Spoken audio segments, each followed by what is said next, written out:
कि जो सच बात है जिसको सरकारें, विपक्ष और इस देश की सियासी जमातें अपने वोट बैंक के खातिर कहने से शर्माते हैं, डरते हैं, मैं उन्हीं बातों को सरे मंजर कहूंगा। अगर किसी को बुरा लगता हो, 1000 बार बुरा लगे, लेकिन मैं कहूंगा वही बात। सिंह साहब ने एक रूपरेखा तो रखी है आपके सामने, लेकिन मैं उससे थोड़ा हटना चाहता हूं। सिंह साहब ने कहा यह चुनाव बहुत महत्वपूर्ण है।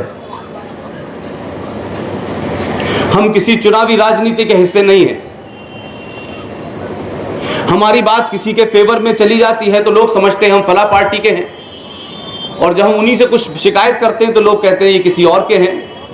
लेकिन आप सबको मैं पूरी ईमानदारी के साथ, पूरी सच्चाई के साथ कहना ही चाहता हूं कि हम किसी के नहीं हैं, हम सिर्फ भारत राष्ट्र के हैं और किसी के नहीं हैं। मैं कहता हूं ये चुनाव महत्वपूर्ण नहीं है, किसकी हार होगी, किसकी जीत होगी, यह भी शायद महत्वपूर्ण नहीं है, लेकिन भारत के 5 लोकसभा चुनाव को कवर करता रहा हूं, पास से देखता रहा हूं। भारत में पत्रकारिता लंबे समय तक की, पाकिस्तान में 12 साल की, अलीगढ़ मुस्लिम विश्वविद्यालय में पढ़ा जहां इस्लाम कंपलसरी था, कुरान कंपलसरी था। इस्लाम को न सिर्फ जाना, उसको जिया भी, उसको समझा भी, उसकी बारीकियों को समझा। जो मुफ्ती, मोहम्मद, मौलाना, हाफिज, हाजी कुरान शरीफ इस हिंदुस्तान में पढ़ाते हैं, वो पूरा झूठ और मक्कारी का पुलिंदा पढ़ाते हैं। उसमें हिम्मत नहीं है कि कुरान शरीफ में अगर कुछ लिखा है ऐसा जिसको बताने से कुरान शरीफ के मानने वाले और इस देश के मुसलमानों को बुरा लगेगा, या वो किसी एजेंडे के तहत लिखा गया है और उसे एजेंडे के तहत न बताया जाए, तो मैं ऐसे मक्कारों को चैलेंज इसी मन से करता हूं, लगातार पूरे देश में कर रहा हूं कि बताओ कुरान शरीफ के अंदर 30 आयतों में 34 बार जिहाद का जिक्र है कि नहीं है, और यह जिहाद किससे करना है आपको बताएं। कुरान शरीफ का इंटरप्रिटेशन जो है, जिसे आप हदीस कहते हैं, उसमें गज़वाए हिंद का जिक्र है कि नहीं है? यह गज़वाए हिंद है क्या? इस गज़वाए हिंद की क्या क्या रणनीति होगी, कब कब होगी, कैसे कैसे होगी, यह लिखा है कि नहीं लिखा? यह मौलवी मुफ्ती नहीं बताएंगे आपको। इस देश में बड़ा जबरदस्त फ्रॉड है, उस फ्रॉड में हिंदू शामिल हैं। वो हिंदू किस पार्टी का है, किस पार्टी का नहीं है, यह महत्वपूर्ण नहीं है, लेकिन महत्वपूर्ण यह है कि जिस सेकुलरिज्म की बात हुई थोड़ी देर पहले, जो आज आपने टॉपिक भी रखा है, आप सबको पता होगा कि भारत का संविधान जब बना और कल 26 जनवरी को लागू हुआ, हर साल हम गणतंत्र दिवस मनाते हैं, उस संविधान में कहीं सेकुलरिज्म का शब्द का जिक्र ही नहीं था। लेकिन इस देश के राजनीतिक दलों को अपनी महत्वाकांक्षाओं को पूरा करने के लिए, अपने सियासी एजेंडों को पूरा करने के लिए यकायक इमरजेंसी के बाद याद आया सन 1976 में कि एक सेकुलरिज्म शब्द डाला जाए, और यह सेकुलरिज्म भारत के संविधान के मूल चरित्र को चेंज करता है। उसमें चेंज करने से लोग नहीं डरे, लेकिन आज छोटी सी बात के लिए भी अगर आप कहते हैं कि संविधान में यह गलत है, इसे बदल दीजिए, तो एक वर्ग खड़ा हो जाता है, कहता है संविधान के साथ छेड़छाड़ की जा रही है, संविधान को बदलने वाली ताकतें आ गई हैं। ये वो फ्रॉड हैं कि जिन्होंने संविधान के साथ 100 से ऊपर बार उसमें संशोधन करके ऐसी ऐसी चीजें डाली हैं जो इस देश को बताया नहीं गया। इसी देश के संविधान के चलते, इसी देश के नेताओं के चलते इस सच को बताया नहीं जाता। कोई नेता आपको इस पार्टी उस पार्टी को छोड़ दीजिए, कोई देश के लोगों को जागृत नहीं करना चाहता, इस समाज को मजबूत नहीं करना चाहता, वो अपने वोट बैंक को मजबूत करना चाहता है। लेकिन मैं और RSN सिंह साहब लगातार एक बात कह रहे हैं कि समाज में कौन कैसा है, किसका रंग कैसा है, कौन ऊंची जाति का है, कौन नीची जाति का है, कौन आदिवासी है, यह महत्व नहीं, लेकिन यह समाज भारतीय है। मैं एक ही बात कह रहा हूं, अगर सच बात पूरी ताकत और हिम्मत के साथ बगैर किसी लाभ लपेट के आप समाज को बता देंगे, यह समाज खुद अपने आप फैसला कर लेगा।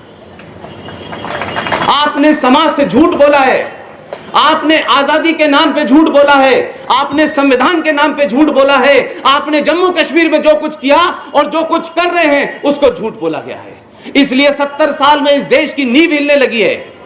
ये चुनाव महत्वपूर्ण नहीं है, लेकिन मैं कहता हूं कि यह चुनाव इस देश का चौथा पानीपत का युद्ध है। अगर आपने पानीपत के युद्ध की चीजें सुनी जिसके बारे में सिंह साहब ने इशारा किया, मैं कहता हूं कि यह चुनाव भारत रहेगा या नहीं रहेगा इतना इंपॉर्टेंट है। कौन पार्टी रहेगी कौन नहीं रहेगी यह महत्वपूर्ण नहीं है। इस खतरे को समझने की कोशिश कीजिएगा।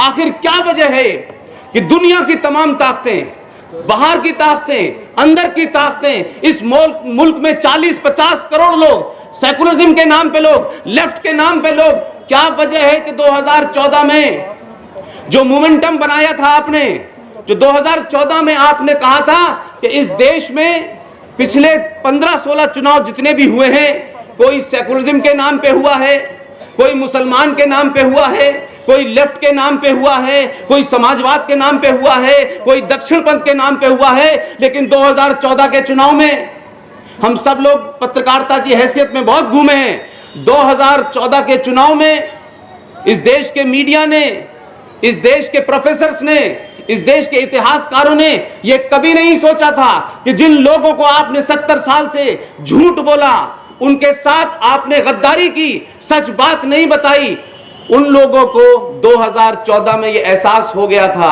लिहाजा 2014 में जब आपने वोट देने गए थे तो ना आप यादव थे, ना ठाकुर थे, ना बनिया थे, ना ब्राह्मण थे, आप सिर्फ हिंदू थे, जिसकी वजह से पूरी दुनिया आपके पीछे लगी हुई है, जिसकी वजह से पूरी दुनिया को लगता है कि 2014 का चुनाव जो था, जो मोमेंटम था, जो ये एकता बनी थी इस समाज के अंदर, जो पहली बार एक मेजॉरिटी के रूप में उसने अपने आप को प्रदर्शित किया था, इस मोमेंटम को तोड़ने के लिए ये तमाम सारी साजिशें हो रही हैं कि कोई केमिकल वेपन की बात कर रहा है, कोई कश्मीर को अलग करने की बात कर रहा है। शहर मुफ्ती है जम्मू कश्मीर का, टेलीविजन पे सिंह साहब के साथ डिबेट में बैठता है और टेलीविजन पे जब वो ये कहता है कि मैं शहर मुफ्ती जम्मू कश्मीर, जब भारत का विभाजन हुआ था तो मात्र 7 करोड़ मुसलमान भारत के अंदर थे, और जब 7 करोड़ थे तो हमने पाकिस्तान मांगा था और इस मुल्क को 2 हिस्सों में बांट दिया था। अब हम 25 करोड़ हैं, मुल्क दोबारा से बंटना चाहिए। मैं सेकुलर पार्टी, समाजवादी पार्टी और तमाम पार्टी, किसी का नाम लेना नहीं चाहता, वो किसी पार्टी में हो, अगर हिंदू है तो मेरे लिए महत्वपूर्ण है। किसी पार्टी ने यह सवाल नहीं पूछा कि आजाद भारत में, इस सेकुलर भारत के अंदर कैसे कोई इस तरीके की बात कर सकता है, उसके खिलाफ किसी किस्म की FIR नहीं होती, उसके खिलाफ कोई रोष प्रकट नहीं होता, धरना प्रदर्शन नहीं होता, उसका बाइकआउट नहीं होता, बल्कि ऐसे लोगों को लोग पालते हैं। मेरा कहना यह है कि क्या अगर धनबाद में कोई ये कहे कि हम हिंदू राष्ट्र बनाना चाहते हैं तो हम सबको कहा जाएगा ये देश तोड़ने की बात कर रहे हैं। देश में तमाम सारे लोग उठ जाएंगे, इतिहासकार उठ जाएंगे, राजनीतिक लोग उठ जाएंगे, प्रोफेसर लोग उठ जाएंगे। ये डबल स्टैंडर्ड नहीं चलने वाला, ये 2014 के बाद का भारत है। इस भारत को जो लोग नकारने और महसूस कर रहे हैं कि ये भारत को दोबारा से मूर्ख बनाया जा सकता है, मैं मानता हूं कि इस देश के बहुत सारे कोनों में, हर जगह में डॉक्टर नील माधव जैसे लोग जाग चुके हैं। यही कारण है कि वन मैन आर्मी के चलते भी, जो अभी थोड़ी देर पहले बात हो रही थी, अगर आपका टारगेट ठीक है, एजेंडा ठीक है, तो आप कहीं भी खड़े होकर के काम शुरू कर देंगे। मुझे पूरी उम्मीद है कि इस देश और शहर आपके पीछे आ जाएगा। और आज ये जो कुछ इतनी तादाद में लोग बैठे हैं, ये उसी बात का गवाह है कि आप कोई काम शुरू करें, कोई अकेला भी काम शुरू करें, आप शुरू तो करें कम से कम।